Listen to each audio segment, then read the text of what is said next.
Chopping Block is sponsored by GEORGIAWAND. GEORGIAWAND empowers women to advocate for climate, environmental, and social justice grounded in racial equity.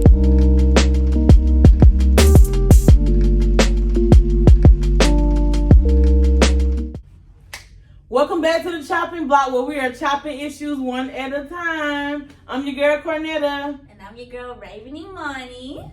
And guess what, y'all? It feels so good to be back with my co-host, Raven Imani. Just the two of us. Right. Just the two of us.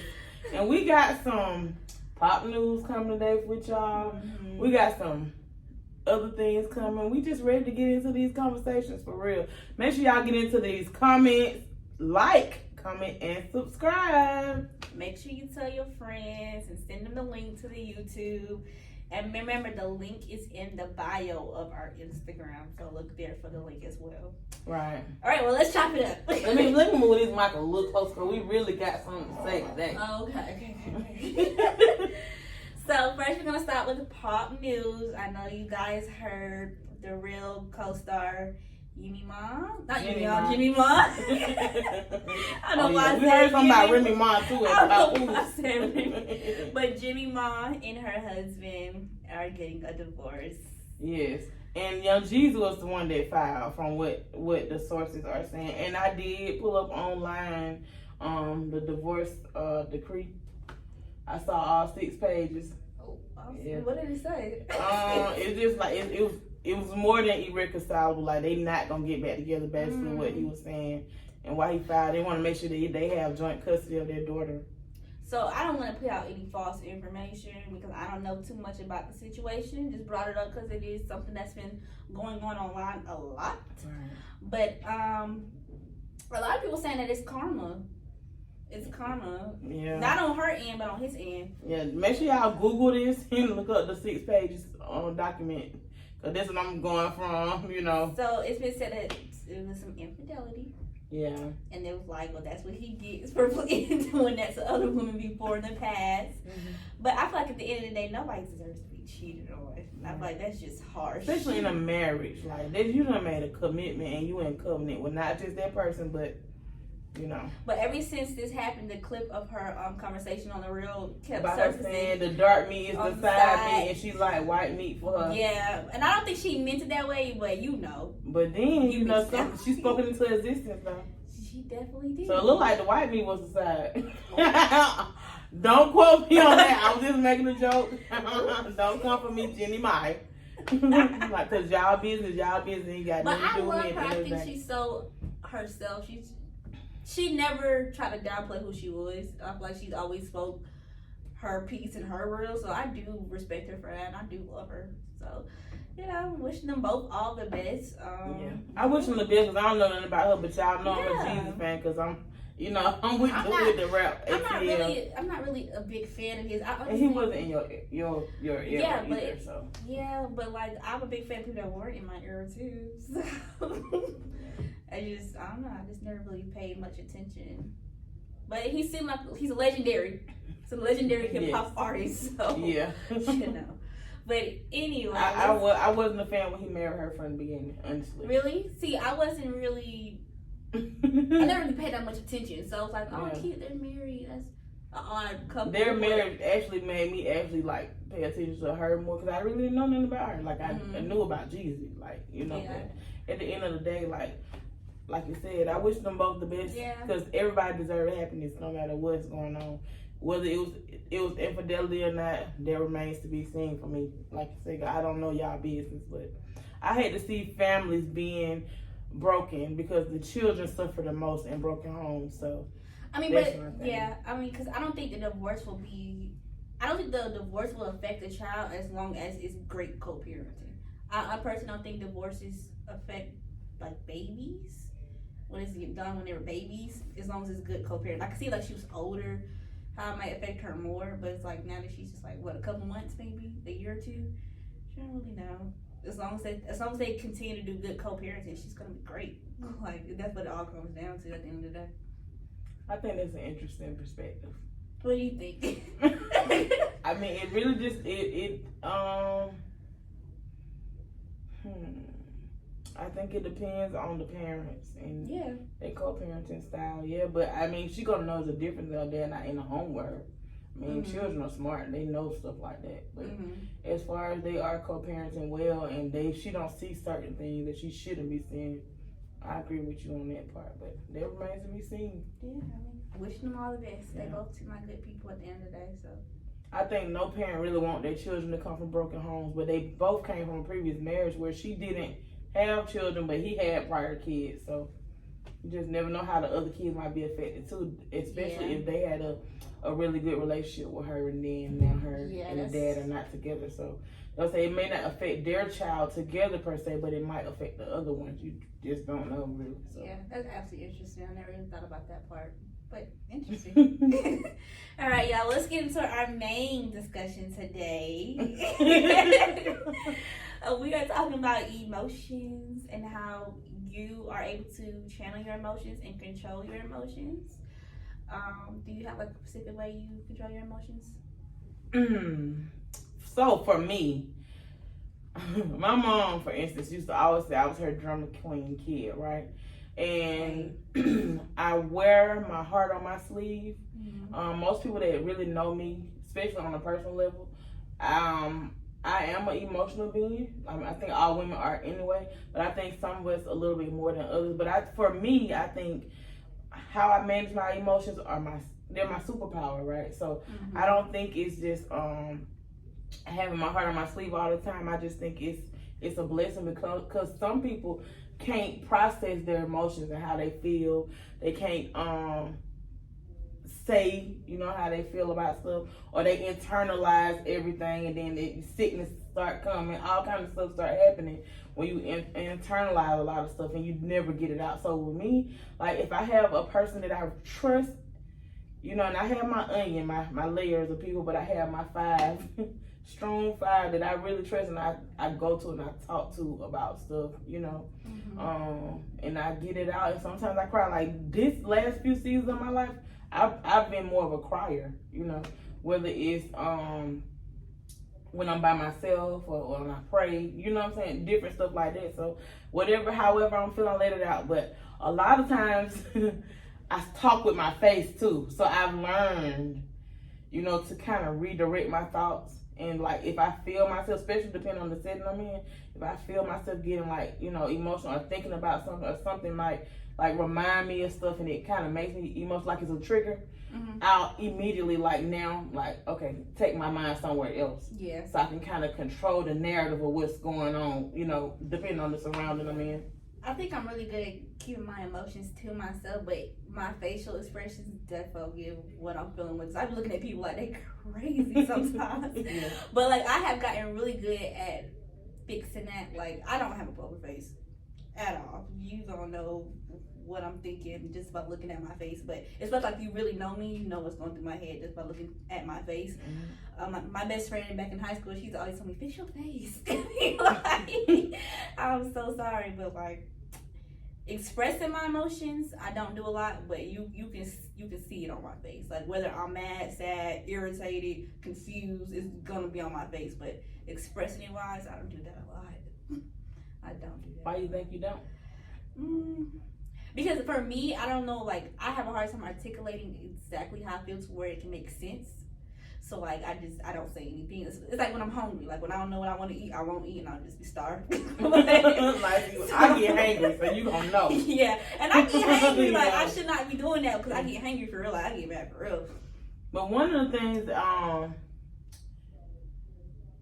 sometimes, okay, so like especially my family, for instance, like some of them, they may think I be mad about stuff sometimes, and I'm really not. Like, you know what I'm saying? I'm really not. Like I really be chill more than people realize. But because my face sometimes say, but I'm just processing, like how I process things out. Yeah, I don't get mad. I get irritated. Yeah. I get irritated in a heartbeat, but mad. I don't get mad often. So when I do, it even scares me. Because I'll get irritated now, and I can come off as mean sometimes too.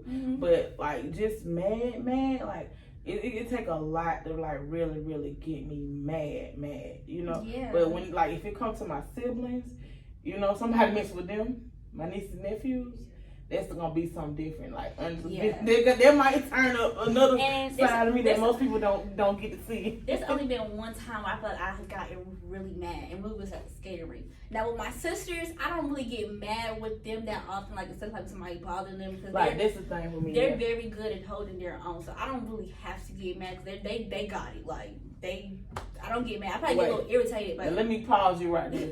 What number do you fall in with your sibling? Because you not the oldest. See, you come. I'm the big sister. Yeah. So when I'm even if they don't get mad, if something bothers them, it pisses me off. But people don't know that.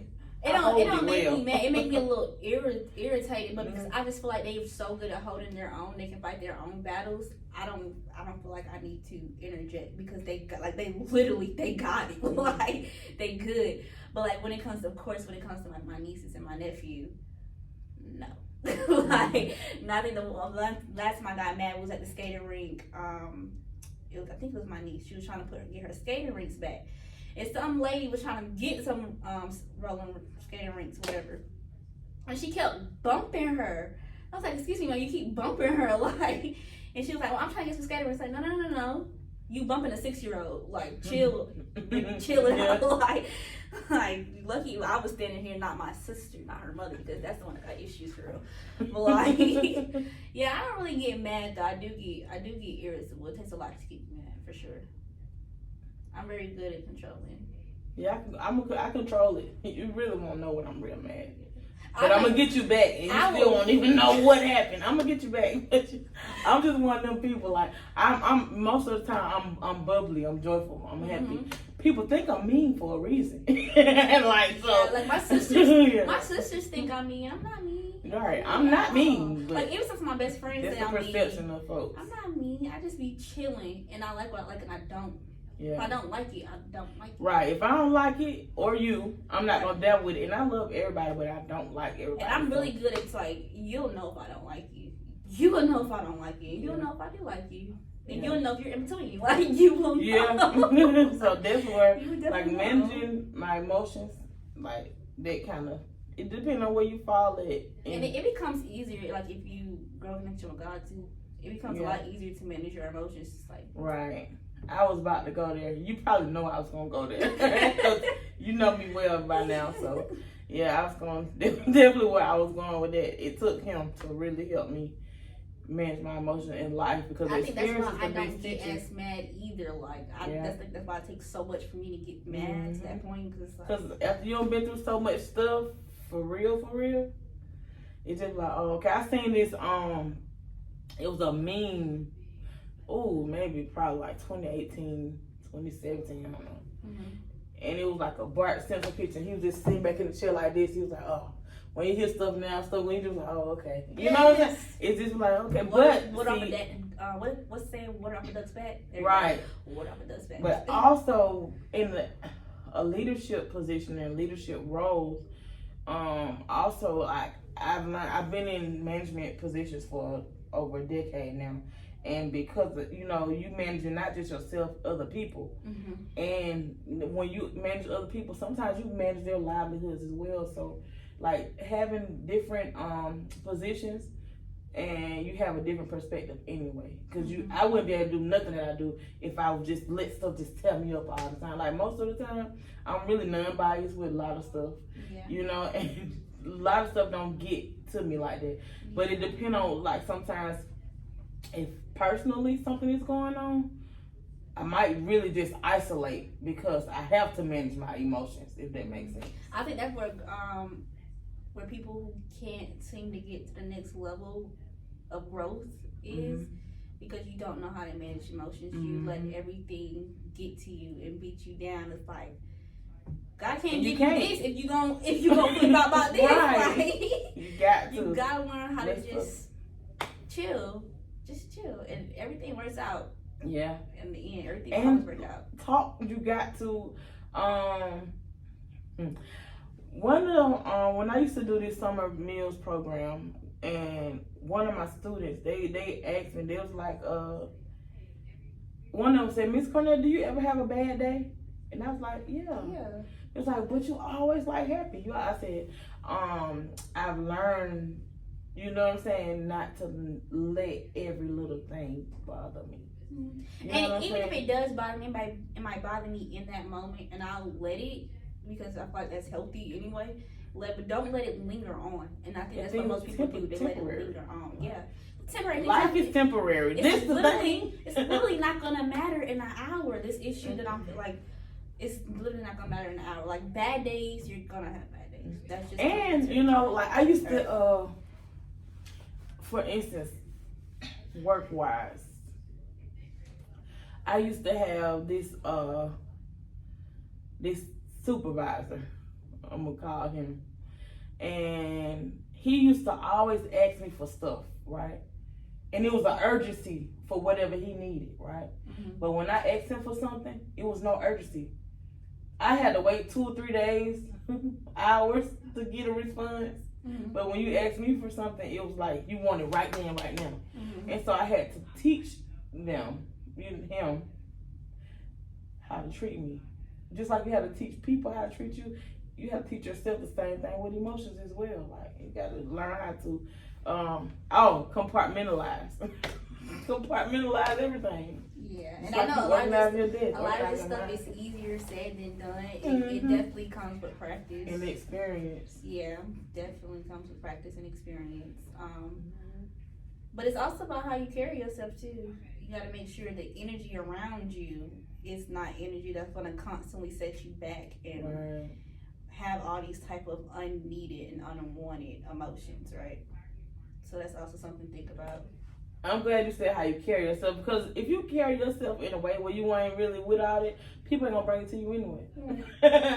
Because I don't care. I'm using by myself for a reason. Like when I stay out the way on purpose. On purpose. But I'm there if you need me, but I'm gonna stay out the way. Other than that. And it's not like it ain't personal. It's just I have learned to protect my peace and my mental. You know, a lot of us, we are emotional people anyway. When I say us, I mean melanated peoples.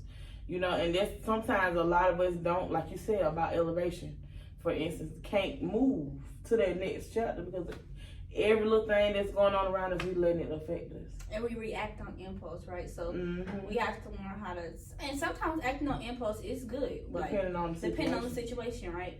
But a lot of times we just need to take time to think about it for a minute and play smart. Work harder. Chess, not checkers. Yeah, work smarter, not harder. So all those things play a factor when it comes to your emotions. So it's something else to think about. Yeah. Those are some good questions, Raven. Good topics. Thank you. So that's it for today, guys. So we are again chopping issues one at a time, and make sure y'all get into these comments. Let us know what y'all want to hear from us, what y'all want to talk about. Let us know how you feel. Let us know your thoughts. Thank you for those who do comment on our YouTube. Because we see y'all. Yes. We're going to be replying too soon.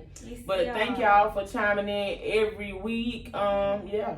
I love this series. I love the chopping block. I can't wait for us to get reach the 100th episode and have our little anniversary. Right. Because, you know, most people don't make it past episode 7, I think. I was telling you. Yep. And here we are with episode 23. Yeah. Wow. Yeah. Woo. Right. Give ourselves a clap on the back. Right. All that. And you got to know who your team is.